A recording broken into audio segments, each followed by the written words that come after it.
Эрүүл мэндийн даатгалын үндэсний зөвлөлийн гишүүнд нэр дэвшиж байгаа Баярагийн аргачааг бол дэмжиж байгаа. Тэгээд хэрвээ энэ их хурлаар дэмжигдээд үндэсний зөвлөлийн гишүүн болвол одоо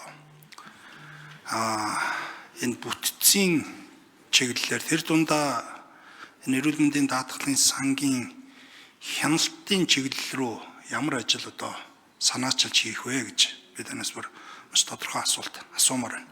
Яагаад гэвэл та даатгуулагчийг төлөөлж үндэсний зөвлөлд одоо гишүүнээр нэр дэвшиж байгаа. Тийм учраас энэ хяналтын механизм дээр одоо даатгуулагчийг төлөөлж орж байгаа гишүүний хувьд одоо ямар ажил хийж санаачилж одоо явах вэ цаашдаа гэж нэгдүгээр асуулт. Хоёрдугаар асуулт. Танд эрүүл мэндийн даатгалын сангийн бүрдүүлэлтэн дээр одоо цаашдаа бас ямар ажил одоо төлөвлөж бодож байгаа вэ? Энэ хоёр дээр та бас нэг тодорхой өөрийнхөө бодож санаж байгаа зүйлийг бас даатгуулагчийг төлөөлж орж байгаа, нэр дэвшиж байгаа гишүүнийхээ хувьд бас нэг тодорхой мэдээлэл өгөөч гэж хүсэж байна. Би яагаад энийг бас тодруулж асууж байгааг бол Улсын хурлын даргын 113 дугаар захирамжаар эрүүл мэндийн даатгалын сангийн хууль эрх зүйн орчинг боловсронгуй болгох, санал боловсруулах шаардлагатай бол одоо хууль санаачлах ийм эрх бүхий ажлын хэсгийг миний бие ахалж байгаа. Тийм учраас бас сүүлийн хэдэн сар энэ ажлын хэсгийн хуралдааныг 8-9 дахь удаа хамгийн сүүлд 9 дахь удаага зохион байгуулсан. Тэгээд цаашдаа энэ эрүүл мэндийн даатгалын сан дээр нэлээдгүй одоо зарчмын энэ бүтцийн болон сангийн бүрдүүлэлтийн чиглэлээр бас нэлээдгүй санал гарах байх. Тийм учраас энэ дээр бас таны саналыг бас сонсмоор байна. Баярлалаа.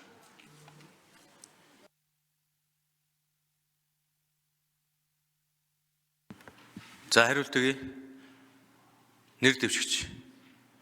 Ажлын хэсгийн 9-р микрофон. За. Атганбаяр гишүүний асуултанд хариулъя. За, ер нь бол хяналтын тогтолцоог тавих нь бол даатгуулагчийн одоо төлөөж орж байгаа үндэсний зөвлөлийн гишүүний 1 номерын үүрэг гэж ойлгож байгаа.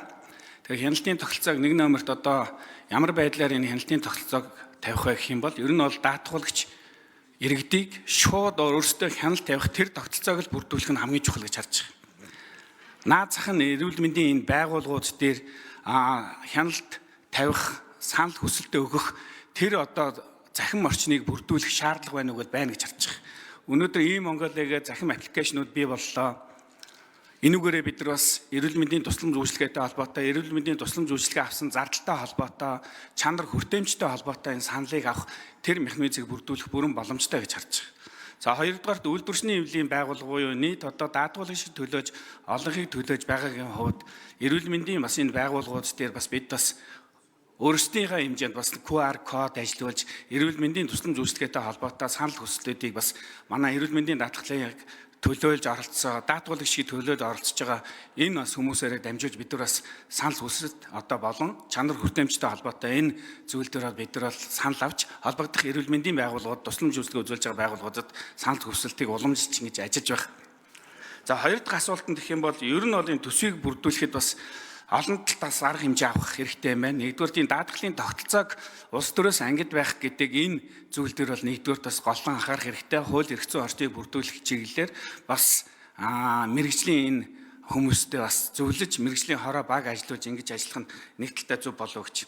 За хоёрт төрөөс эрүүл мэндийн баримтлах бодлого энэ баримт бичгээр дотоодын нийт бүтээгдэхүүний 5% төрөх ёстой гэж. Өнөөдөр Монгол улсад одоо 3% хүртэл байгаа.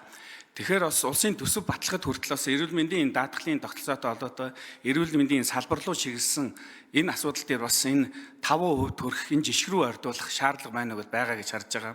За 3 дугаарт нь мөн ялгаа байхгүй засгийн газрын зардал гэж байна. Нийт одоо засгийн газрын зардлын дунджаар бол төрөөс баримтлах бодлогын баримт бичгээр 12 орчим хувь байх ёстой гэж заасан мөртлөө өнөөдөр 9 орчим хувь дээр ингэ байж байгаа.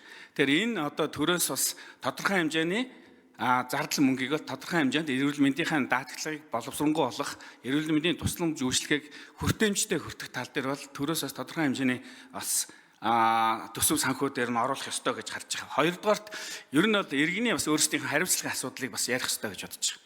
Магадгүй жишээ болгоод хэлэхэд өөрийн буруутай үйл ажиллагаанаас архитан цогтуураа шаардаад ингээ гэгтцсэн ийм хариуцлагагүй байдлаас болоод эрүүл мэндийн тусламж үйлчилгээ авсан тохиолдолд тэр хүн иргэнээс бас гарах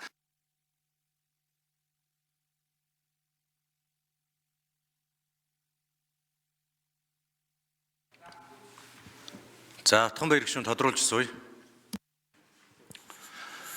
За ер нь яг нэг нөгөө хэлэхэд аргачлаа бас мэдээлэл бас ер нь жоохон хоцрогдмол маягтай байна шүү. Тэгээд хэрвээ гишүүнээр сонгогдоод үндэсний зөвлөлд орж ажиллавал цаашдаа бас нэг зүйл дээр бас анхаарч ажиллаарай гэдгийг би бас захиж хэлмээр байна. Одоо эрүүл мэндийн даатгалын сан дээр бол нэлээд том дата бааз бий болцсон байна. Энэ дата баазыг одоо энэ актуар тооцооллыг энэ эрүүл мэндийн даатгалын сан руу зайлшгүй маш нэн дээр нэвтрүүлэх шаардлага байгаа шүү. Энэ дээр бас үндэсний зөвлөлийн гишүүн болоод орвол энэ дээр бас дуу хоолойгоо гаргаж ажиллаарай. Яагаад би энийг хэлж байгаа нэхэр та бол одоо даатгуулагчийг төлөөлж байгаа байхгүй юу? Тийм учраас энэ эрүүл мэндийн даатгалын сан дээр бий болсон энэ том дата баазыг одоо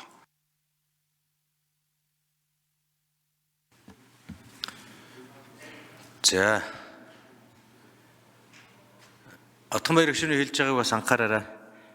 Хоцрогдсон мэдээлэлтэй нөгөө талдаа бас өөрөө хариуцлагагүйгаас болж хүн өвднө гэдэг ойлголт бас байхгүй шүү дээ.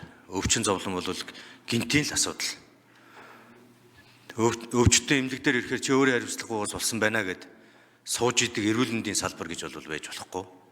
Тэр хүнд эрүүл мэндийн тусламж үйлчилгээ үзүүлэх нь эрүүл мэндийн салбар төрийн маш чухал үүрэг гэдэг талаас харж хандъя шүү. Түүнээс өөрөө хариуцлагагүйгаас болж өвдсөн байна чи тэрийг өөрөө хариуц гэдэг үгийг эрүүл мэндийн салбар хэлэх ёсгүй.